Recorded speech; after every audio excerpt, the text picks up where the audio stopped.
show. And today, joining with my guest from Serbia, Joaquin Flores.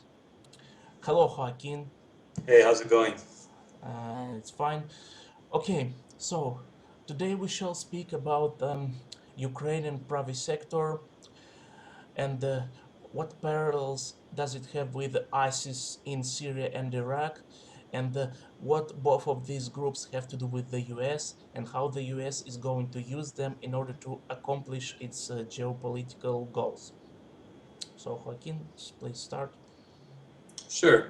Well, you know, the kind of things that I do and that I look at is I look at what are already the known established doctrines from the U.S. and how it conducts foreign policy and war. And these are observable patterns, they're known tactics, they've been written about by and promoted by people like Gene Sharp. We saw them use this with Otpor in former Yugoslavia, and they replicated the Otpor model, and they used it in places like Libya, Tunisia, Egypt, and Syria to varying degrees of success and in different ways based upon details relating to the local culture and its history, as well as political climate. Uh, so what has changed is that there was another.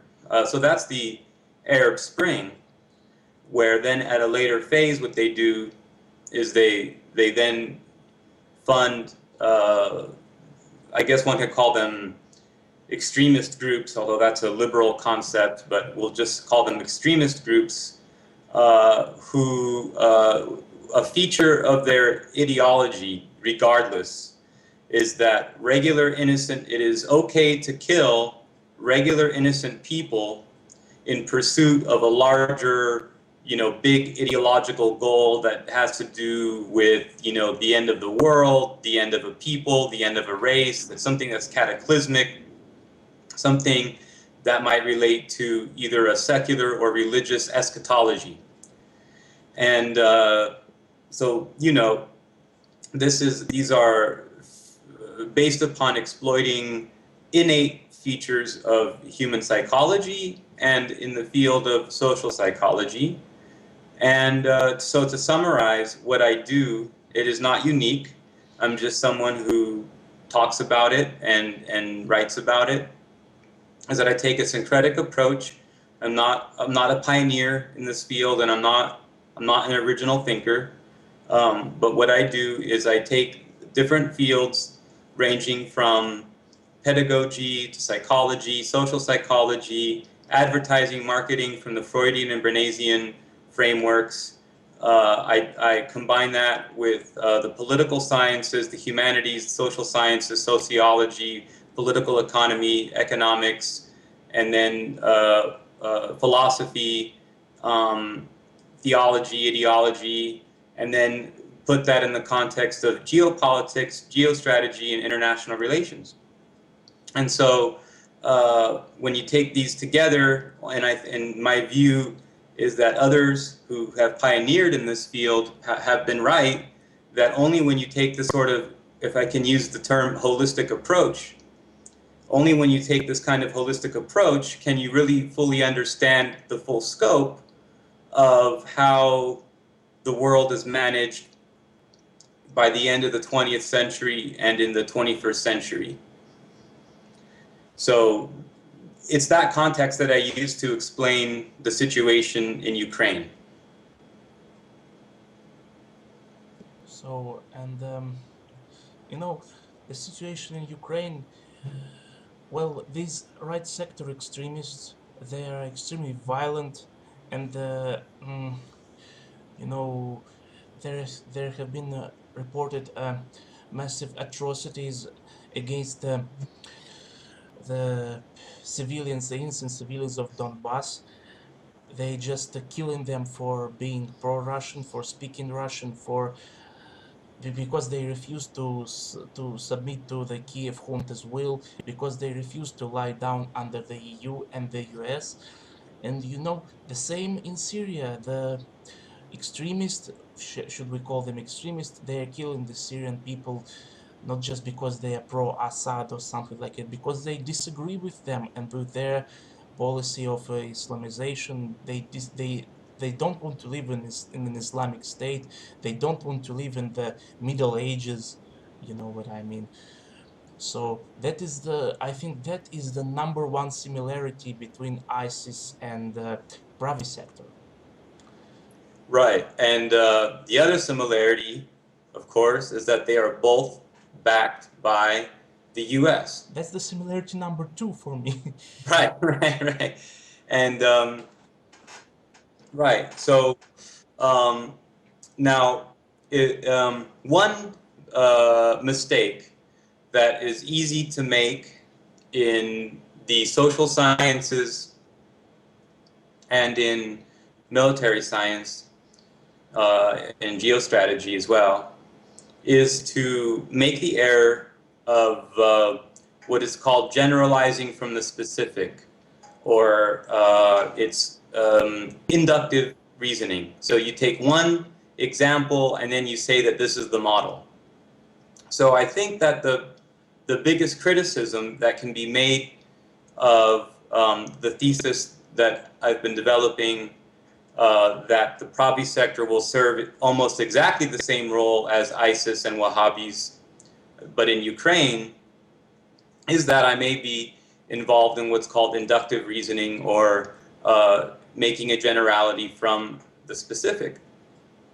And in answer to that, um, I would first point out that the Arab Spring phenomenon is not a specific. It's not just been used once with ISIS, but it has been used not only across the Middle East, but all over the world. And it's a developing theory and way of approaching warfare and destabilization that goes back quite a number of decades. And one could argue that similar in the context of third generational or even second generational warfare, similar operations had been used in the past. Uh, People speculate, the farther going back, of course, the more difficult it is to tie down the facts. But people have even looked at things like the French Revolution. I'm not endorsing the view and I'm not negating it. My research just hasn't taken me there personally. Forgive me if that's not responsible, but I find it worth mentioning that people have said that things like the French Revolution were very a similar phenomenon to something like a color revolution with the Arab Spring. And what makes the color revolution and Arab Spring phenomenon connect is that the color revolution is used within the context normally of democratic norms, and they're known as being peaceful transitions of power, peaceful regime changes, and these were written about, of course, by Gene Sharp. Well, can we call, for example, Russian February Revolution, February 1917, basically this revolution was also sponsored by the Western powers, you know, and it's kind of a special operation, Maidan style, in order to put Russia out of the picture. Right. Are you talking about when Kerensky came to Yes, yes, power? yes. I'm talking about Kerensky. Right. It was not And the peaceful, however, Mensheviks. but Right. Well, it was in the context of a war, and this became known as Lenin's war revolution thesis, which Mussolini also picked up on. And there's a whole interesting history to the theory of what's called the war revolution thesis, which is connected to the imperialism as the highest stage of capitalism thesis. But, I can see that the French Revolution, like the Bolshevik Revolution, is one of those in which the way we view it tends to divide along left and right lines. And what the analyzing these is important to learn the lessons about organizing and to learn the lessons about the way things that can be subverted.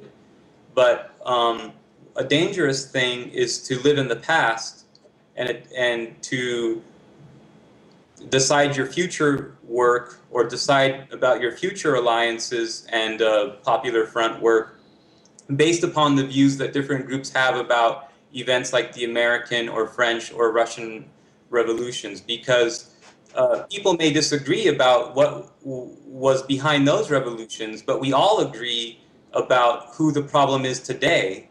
And the people in charge will exploit our differences about interpreting the past in order to keep us from being coherent about the present and the future. So they're controlling the way we understand the past to manipulate the present in order to keep control of the future. And this is something that we have to get past. This is something that I'm interested in personally, and in the small way that I've tried to contribute, that's what I look at. You're absolutely right on the points that you make, and there are parallels between the Kerensky coup and the color revolution tactic. It did have an effect of destabilizing the Russian war effort then under Nicholas II, and I think from after that it becomes unclear as to what really happened. I have a clear view, but it's not my wish to promote that here. It's somewhat out of scope. But it's clear to me that the Praviy sector today in Ukraine is an operation being run very, very similarly to how the Al-Qaeda ISIS operation is being run in the Middle East and North Africa. So basically, I think the only significant difference between ISIS and Praviy Sector is that ISIS are actually religious fanatics. They kill in the name of Allah, in the name of God. And Praviy Sector, they are fanatic Nazis, neo-Nazis. They kill for the Ukraine, for the they want to clean out the Moskals, the inferiors, as they view Russian-speaking, pro-Russian-oriented Ukrainians as inferiors, and they want to cleanse Ukraine of these inferiors. I Right. think I you mean, agree with me. I agree with you. And what you're talking about is the difference between religious soldiers and political soldiers. But of course, religions are, or rather, political ideologies are sort of like secular religions. But And Islam is not just a religious religion. It is some kind of a political organization as well. Sharia law and Islamic State, the Caliphate. well, yeah. Islam is not just a religion like Christianity, for example. There is no any true Christian state, maybe except the Vatican. Well, you know, there are many different types of Islam, and they've been interpreted different ways. And all of the sort of neo-Salafism and Wahhabism is a product of the precursor to the MI6, British secret intelligence.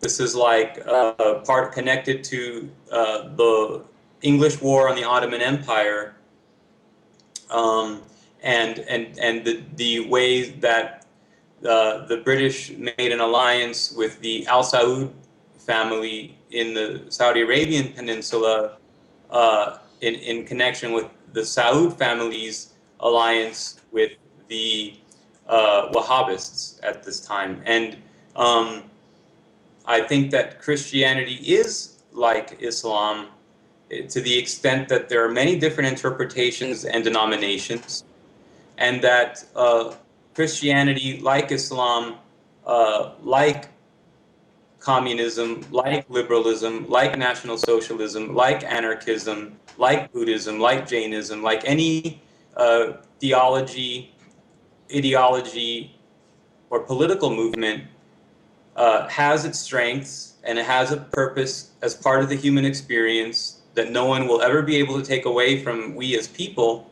But at the same time, people in power have the ability to manipulate some elements of these and twist them away from their original intention and make them destructive to the essence of humanity. So that is, you know, I think that there are many types of Christianity, like Christian Zionism, some forms of baptism and evangelism, right, Right. that are, just as crazy as Wahhabism.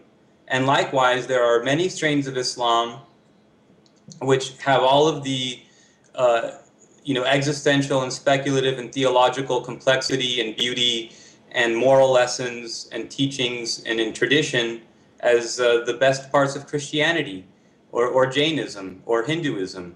So, my view is that it's not the framework of the belief that's wrong. It's how ruling classes and elites manipulate social psychology and create false movements to redirect the energies of these things towards their own end. Okay, Joaquin. And you know, the backbone of the Pravi sector is actually people from the western regions of Ukraine, Right, and they are not truly Orthodox people. They are Uniate. They are so-called Greek Catholic Church. It's right, um, some kind of mix between Orthodox and Catholic, but they are um, they are also they recognize the authority of the Pope, of the Roman Pope, and they are not quite they are not like Orthodox. And their priests, they are actually some of their priests actually promoting Russophobia. right, Some of their priests are actually blessing right sectors fighters to kill the people of Donbass, to fight in right, Donbass. right, right. And another part of that is that the Catholic Church, it's hard to speak in broad terms like the Catholic Church. It's a very complex organization. There's different factions. They have different aims. But with regard to the relationship to the Uniates in Ukraine, Yeah. the Uniates have. It's not just the Uniate Greek Catholics. I should mention that there's no one in Greece who is called a Greek Catholic. Uh, but in Ukraine, these Greek Catholics um, are have also been successful in partially neutralizing the Ukrainian Orthodox Church, and there's a whole debate about the autocephalous nature and the Ukrainian Church's relationship with the Russian Church. So there's also a problem in Orthodoxy where there are some strains of the leadership in the Ukrainian Orthodox Church which have also engaged in Russophobia and see themselves more politically aligned and going in the direction of the Uniates. So this is on the religious and ideological plane, and of course, millions of people orient their understanding of the events in Ukraine along religious lines. Being scientists, what we do is we understand the importance of the religious angle, but of course, we also look at the broader historical, geostrategical, uh, realpolitik, and psychological mechanisms at play. Yes, and let's get a little bit distracted from the religious question. Time to get to more earthly questions like the supply Right. of weapons. We know very well that the US and NATO is supplying the Pravi sector with weapons. I have seen the Romanian and Spanish multiple rocket launcher systems have been delivered to Kharkov and then transported by the ground to Pravi sector. So those multiple rocket launchers from Romania and from Spain is not are not the only pieces of military equipment a private sector have received from the West.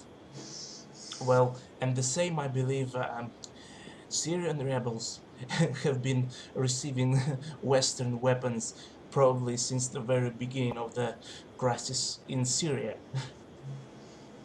Right.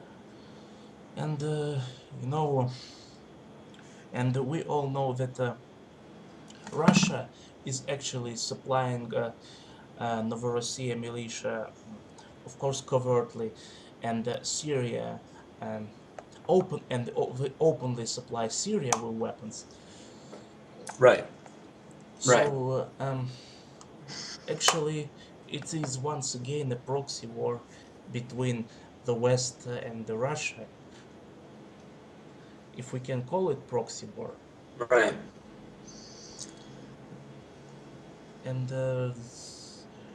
just and I'm so happy that actually in Novorossiya the militia was actually prevailing before the truce was signed, and many of Russian patriots and the Russian political analysts, they just they see this truce as nothing but a piece of toilet paper, if you know what I Right, mean. right, right. Yeah, that's We been can that wipe expression has been wipe our misconstrued. It was, it was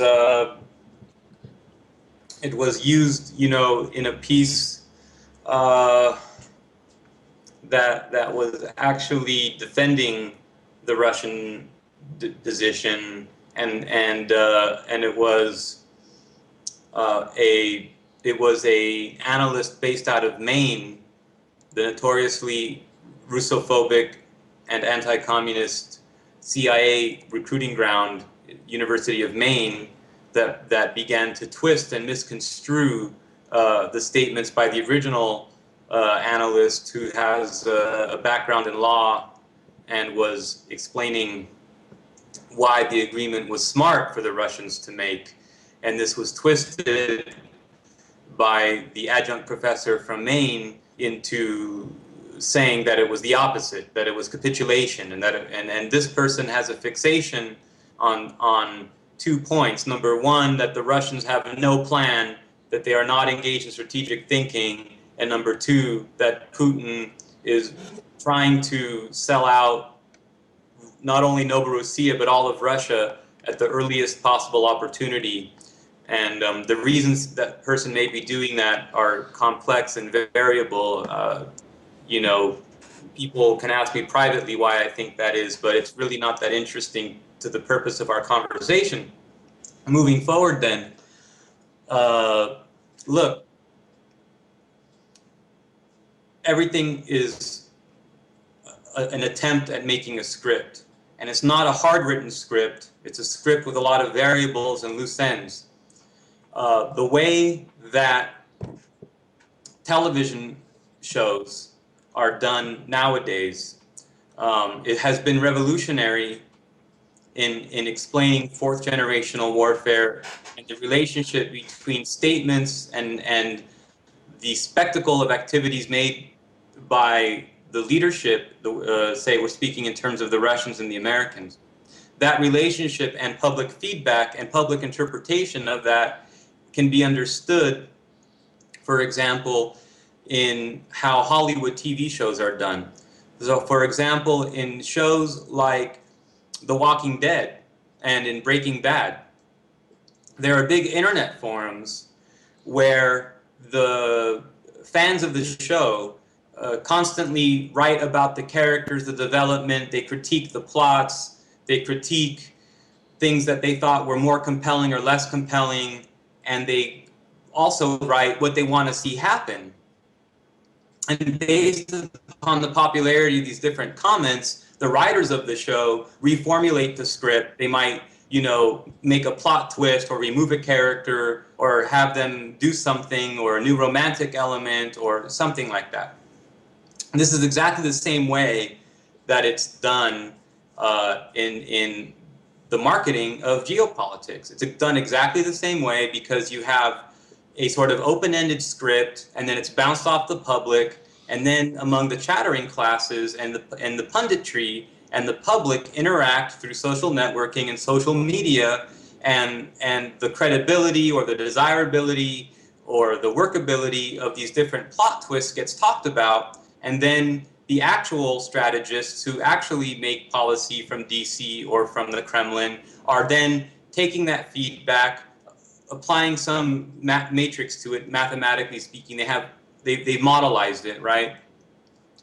And so what they do is through this formalization process, it's called formalization, they then are able to then create a change in the plot in a way which pursues their desired positions.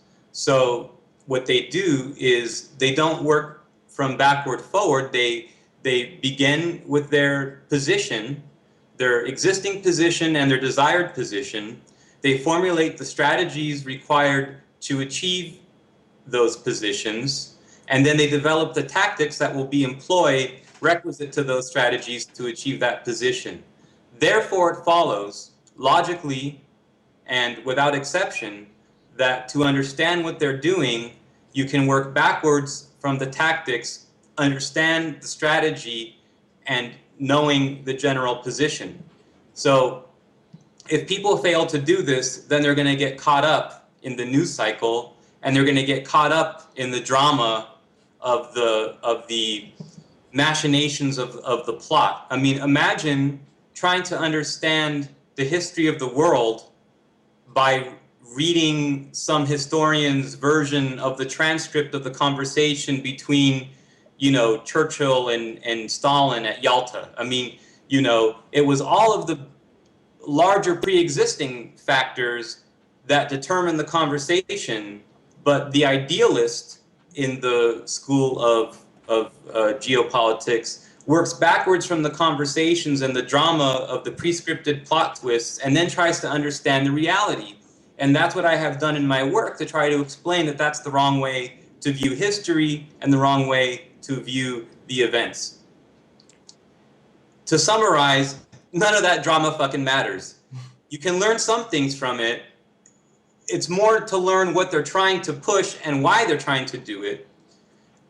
I support the Russian perspective on this and the Russian angle because I see that the U.S. has lost not only the moral authority, but it has lost the economic ability to even act rationally. The political scene is so mutated and deformed that there's nothing that can happen from the internal process in the United States that can reform it. To sort of paraphrase a little bit from Norman Finkelstein in relationship to his view of Israel, like Israel, the United States must suffer a catastrophic military and economic defeat in order to propel and to bring into power the real voices and actors of change in the United States that can bring about the types of revolutionary changes that can transform the United States from an empire into something else. I don't care if it dissolves. I don't care if it reformulates. That's all sort of policy secondary stuff. So, Joaquin, are you Yeah. actually saying that the US economic collapse, the collapse of the US, is actually inevitable? Because there are a lot of people on the internet, and recently I read an article and I shared it on my Facebook page that actually Donald Trump, the famous American billionaire, says that the America will actually collapse, and the debt is ballooning, and the it's in the undergrade or downgrade of the debt is inevitable, and more and more people say that collapse of America is actually inevitable, and that not just America collapses, it will drag other nations after it. Yeah, that's generally true. There's a couple of provisos I would make there. It's generally true that it's inevitable, but not for the purely mechanistic reasons, mechanical reasons dealing with the nature of the economy. It's also paradigmatic. It's the way that the leadership thinks about itself in the world and how they have been miseducated about economics. I'm not an economist, but I think we can see that we've already reached the upward limits of this sort of vast Ponzi scheme, which is the American financial sector. And the financialization of the entire economy has been its undoing internally, and then it was later forced to sell these toxic debts to Europe to bring Europe down. When people say that the collapse of the United States is inevitable, I make a few important provisos. For one, it is not inevitable if they can draw Europe into a war with China Or with Russia. or with Russia, and China would necessarily be involved in some way in this, in a very significant way. Because if I have $100 and you have $1,000, then I'm not doing well. But if I have $100 and no one else has anything, then I'm doing pretty well. So economics is pretty relative. And if the US can use perpetual war to destroy the infrastructure of Europe and Eurasia, like they're doing in Ukraine. like they're doing in Ukraine and the Middle East, then they have a relative comparative advantage. You see, they're not really building up their own industry or their own means of production. They aren't expanding their own economic. Almost everything has been transferred to China. Almost all of their production facilities are in Right. China. Yeah, right. And the thing is that each living generation inherits the policies that were adapted to a previous era. And so they're working with that dilemma. And also another problem in American culture, in the liberal view of history and connected with the Anglo post-Puritan view of the world, is that there is a strong psychological tendency to make necessity into virtue. So they see themselves in a bad situation, and then they say, well, that's a virtuous thing. Of course, this is also how it's sold. And the problem that arises is that as new generations come into the managerial class in the United States, whether you're talking about in DC or Wall Street, is that they inherited these practices that were taught to them that were acts of necessity at the time, but they're being taught as virtues, right? So they then tend to promote the continuation of these practices that were only really truly adapted to a previous historical period. And what I'm referring to, of course, is the US and China, and how essentially Kissinger and Nixon made an agreement with the Chinese, and it was oriented towards being able to capitalize off of the Sino-Soviet split, which in turn I blame the Russians for pursuing the space race and the nuclear arms race instead of building up stronger Sino-Soviet relations. And so that to me was the Soviets handed that over to the U.S. I mean, the Eurasian reality through communist Russia and communist China was the obvious alliance. And the fact that really Khrushchev, in my opinion, was chiefly responsible for the betrayal of the Chinese effort, created the situation where only the Dengists, who I commend, but only the Dengists could come into power, really, and only the Dengists could develop. I mean, where else were the Chinese going to turn without their Russian allies? And I think Kissinger, as a realist, was able to like cut through all the McCarthyist crap and think in purely realist terms and treat China as an actor and not some, ideological sphere. So, and the history is written from there, right? But getting back to your point about Ukraine, I think you're right on point. And they will, there are people, what's happening, as you see, is that people get caught up in like Strelkov said this and so said that, and what's Pergin saying, and it's like this is all scripted, people. Like occasionally people might say something out of script, or they might mess up, but it gets corrected later, or it might get buried later. But in general, the whole thing is kind of scripted, and people who have said that the Kremlin is basically controlling the whole Russian side of things are basically correct.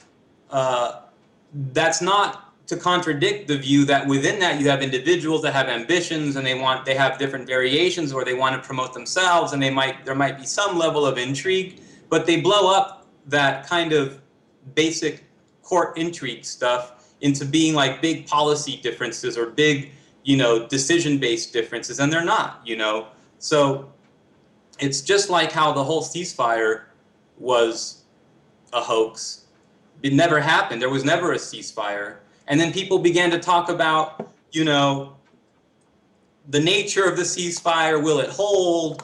Who is breaking the ceasefire? Why it was a betrayal to have it? They're talking about, they've added so many layers, or like they're like discussing the number of angels that could sit on the head of a pin. You know, it's like they're building fictions on top of the fiction, and when people read this, if they're not focused on the central underlying reality, then all of this discussion in the clouds about a fictional thing almost reifies it into a real existing reality. I mean, that's what hyper reality is. That's what I've written about consistently, is holographic reality, hyper reality, and the simulacrum. And that's what's being used in fourth generational warfare. And the sooner that analysts, and my audience is analysts, not casual readers, the sooner that analysts can understand that, the debate will be improved. And I think for me, the most important thing is that people who are supporting the Russian effort, Yuri, are not confused by propaganda which is being aimed at the West. And that's the real problem that happens when certain analysts begin to take propaganda too seriously and then make their analysis based upon the propaganda instead of like understanding the like underlying. Alexander Dugin. He's a serious analyst, and he's just. I hear his statements, and I don't know what to think. He says that Putin sold out, or oligarchs bought Putin, or something like that. Oligarchs are hindering Russia's efforts to help Novorossiya, and something like that. I just think that even a man like Alexander Dugin takes propaganda too seriously, as you said. Oh, yeah. Well, I will say this. I hear your concern, and it is a legitimate one. Because I respect Alexander Dugin. He's Right. known a lot. He's well known outside of Russia. And if I call myself a Eurasianist, how can I not respect Alexander Dugin? Surely, surely. Well, I will try to help contextualize this in my view, of course. Look, Dugan is doing work on this, and he has correctly assessed that in terms of the U.S. may attempt to replicate Euromaidan in Moscow. And just like in Euromaidan, you're going to have the liberal center left and center right liberal neoliberal activists who like Hillary Clinton and who like Catherine Ashton. Okay, they're going to be like the literati and the intellectual class and the columnists and the protesters who are in stage one of the color spring tactic. Then in stage two, you bring in the far-right ultras, the hooligans, the neo-Nazis, to create violence as part of a strategy of tension and to try to provoke the state, the histamine reaction of the state, the immune system of the state, to provoke the immune system to behave as a state should, to provoke the police to make the arrests that they should, and then that liberal center-left and center-right chattering class writes columns saying, oh, these are human rights abuses, blah, blah, blah, Putin must step down, he's cracking down on protesters, when these protesters are normally armed, you know, football hooligans from the far right-wing neo-Nazi type organizations. So Alexander Dugin, and I'm going to say this because we have a limited audience, and I don't suspect that this is going to go viral, is that he's engaged in a very deep program, okay, and he needs to co-opt and marginalize these neo-Nazis by splitting them. And so the way that you do that is when you communicate with people, you start from where they are. And if where they are is Dugin is a traitor to the Russian ideal, then that is where you begin your propaganda. And then you take them with you on a journey where you transform them from being anti-Putin to being pro-Russian in a way which, in a roundabout way, supports Putin's policies. You should be clear that fundamentally Dugin is supportive of Putin when he pursues the interests of Russia, and he is critical of Putin when he perceives that critics of Putin from the far right will criticize certain things. He will then echo those criticisms to gain their credibility and then take them along a process of transforming their protest into support for the broader Eurasian project. I hope I've tried to explain, I hope I've been succinct in explaining that. So Dugin's loyalty to the Eurasian project is firm, and he has had a big influence on Putin as well as Putin's other advisors. One should not overstate or understate the role that Putin has, or rather that Dugin has on Putin's policy. It's been significant, however. So the way that we understand Dugin, however, people should also understand the role of other people. And there are other people from the West who act like they support the Russian effort, but in fact, they're trying to lead to discredit Putin. Their final goal is to discredit the Russian project by acting like they support it. That is not Dugin. Those are the Western assets. And some of them come from the University of Maine, where they are adjunct professors. We won't say names, but we may know who they are. They've gotten a lot of criticism lately for being hysterically anti-Putin under the auspices of supporting Novorossiya. Now, so Joaquin, you say that the plan is actually to create Euromaidan or something like Euromaidan in Moscow.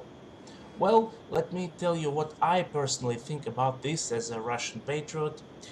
Well, I don't think something like Euromaidan is possible in Moscow because, yesterday the Russian fifth column they tried to conduct to have a so-called march of peace, but we and I am myself and the other Russian patriots actually called it march of traitors.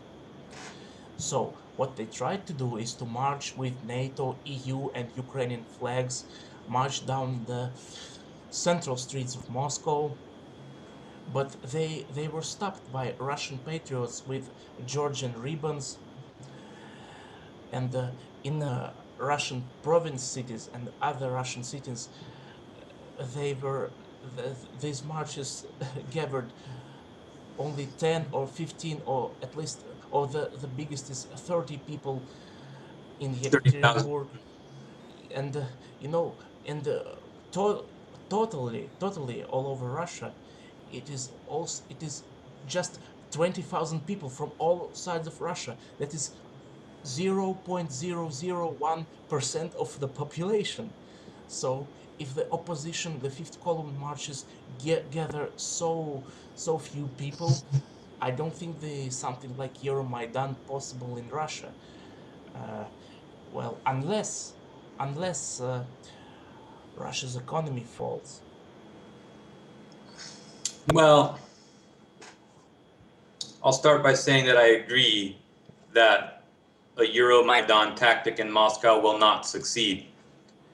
But the connection that I was making with Dugin and his role and his criticism of Putin is one of the reasons that it won't succeed.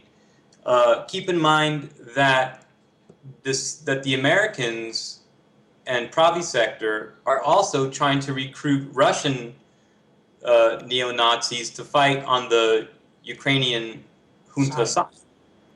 And so it's not only to prevent a Euromaidan where the phase two, as we've talked about, is used with the hooligans in, say, Moscow or St. Petersburg, but also to split the discourse about people going there. It's been successful already and so far, and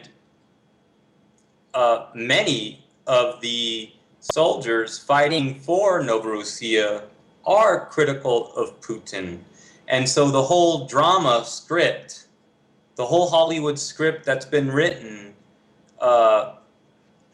is not reflective of the reality, which is that Moscow is firmly in control of the Novorossiyan effort.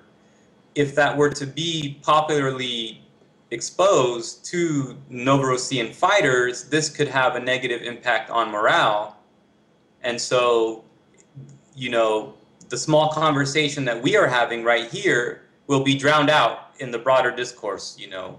So I'm not worried about that. But what I want Western, because I speak English, is that I want Western supporters of Novorossiya, because we can't get drawn in or caught up or understand the dynamics of the microdrama. What Strelkov said, what so-and-so said, what, you know, did Antufiev try to do a coup and blah, blah, blah, and where is he now and was he replaced? And, you know, this is just like any kind of script. The script is targeted at the people and fighters in Novorossiya. It is targeted in Russia, and on the broader memetic level, it's targeted at the U.S. intelligence and Ukrainian intelligence to create the false illusion of a lack of unity, and it's a way of faking weakness. And by faking weakness, they get the Praviy Sektor to push to do things that they really can't succeed at, which gets them killed.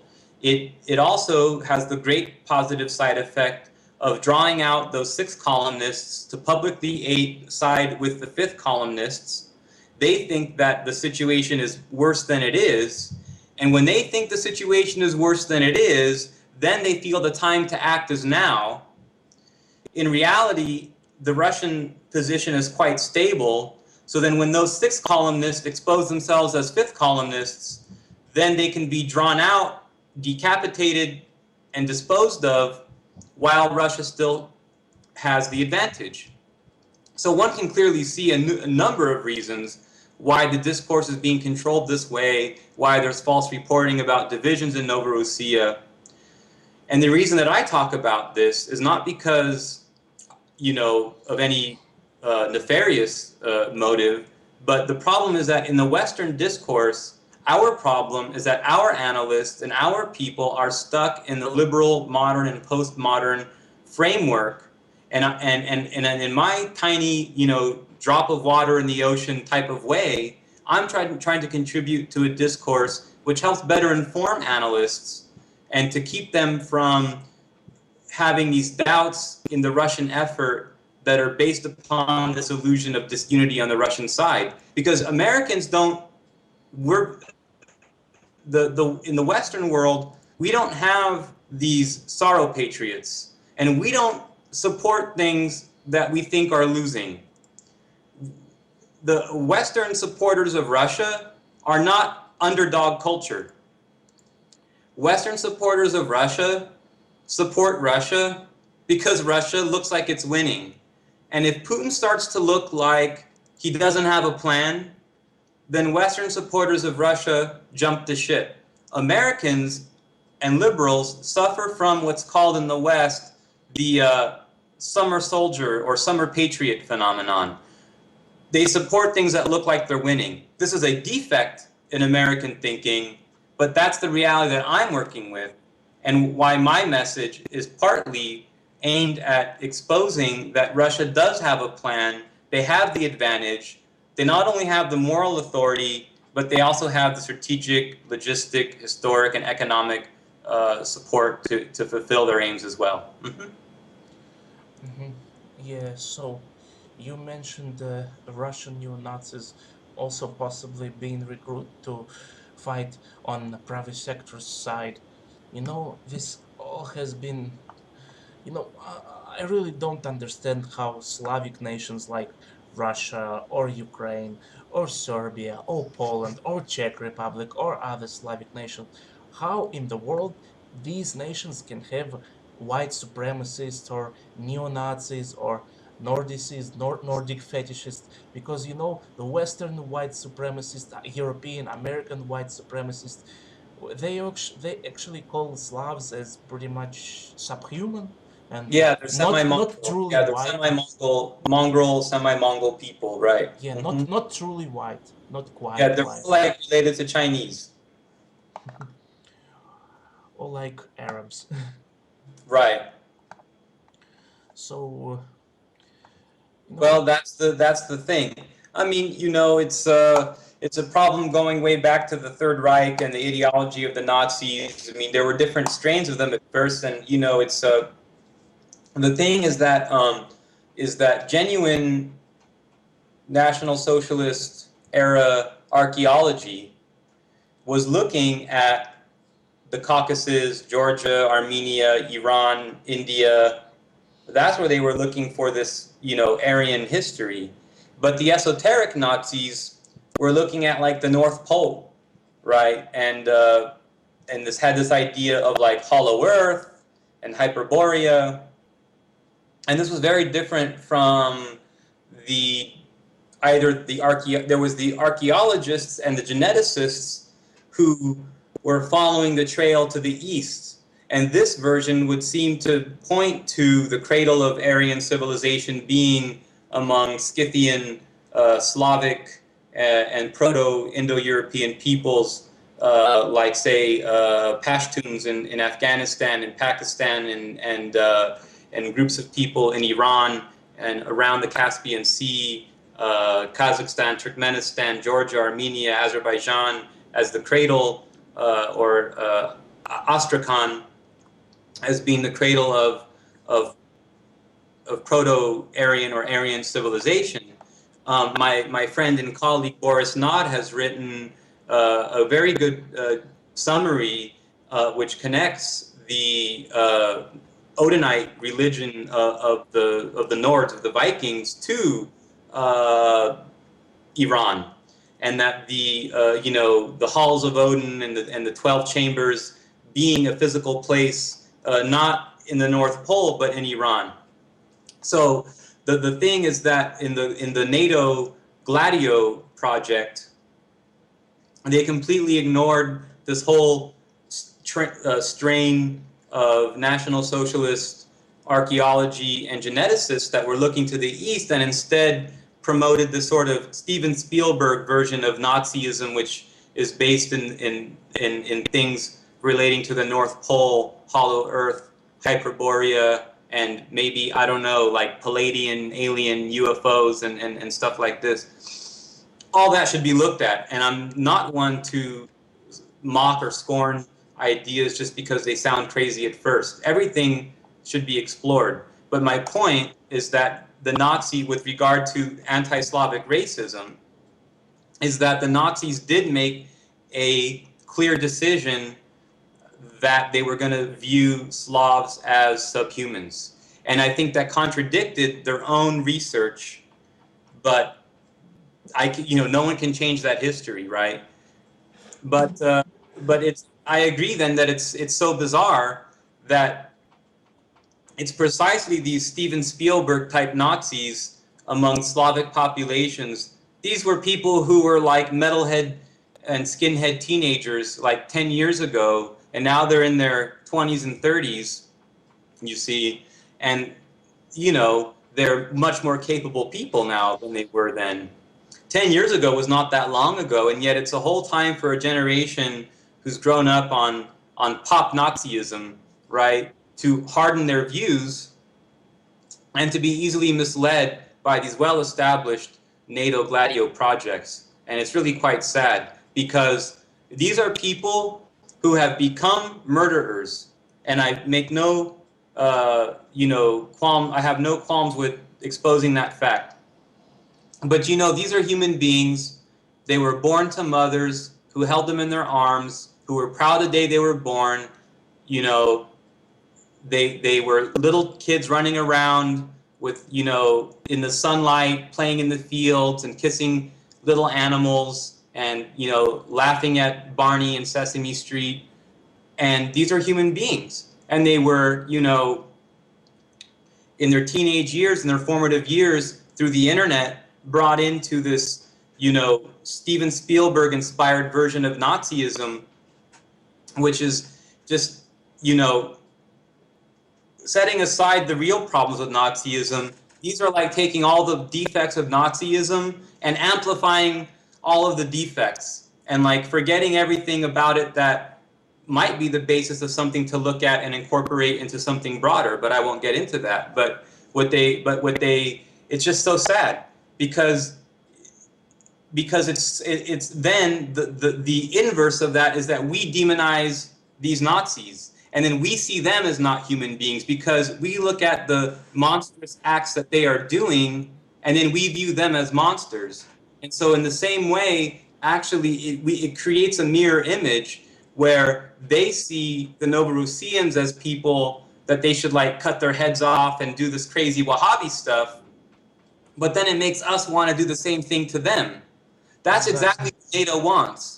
And I am against this propaganda of calling Ukrainians Yukis. I'm against this propaganda of denigrating Ukrainian people.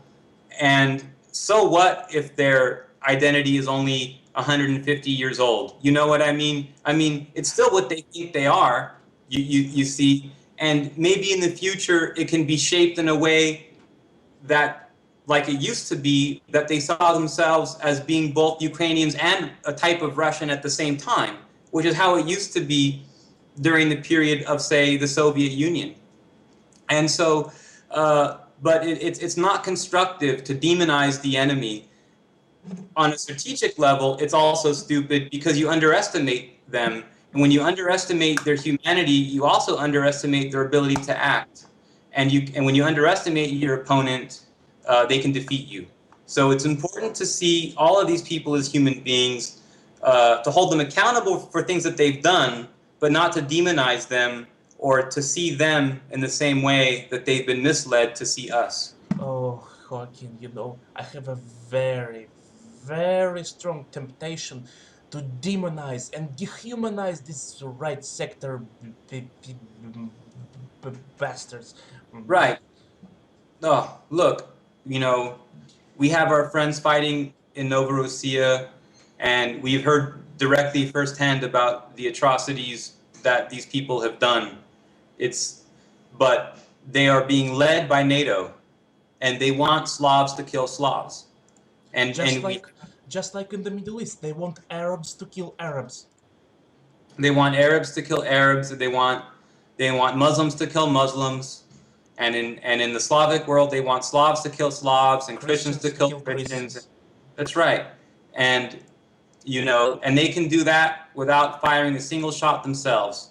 And they can achieve their aims just by getting their opponents to fight amongst each other. And so that's how the game works. The sooner people realize that, the sooner they can see that the Russian prerogative in this is the right one. And in this historical instance, the Russians are on the right side of history. We have to support Russia and their efforts in Novorossiya. That's really all I can say about that today. Oh yeah, that's a music to my ears. Okay, Joaquin, I think we should stop here. Okay, my friend. Okay, thank you, thank you for coming. Bye, bye, Bye. Joaquin. I Bye. hope to have you again on my show. We'll see you. Okay, bye.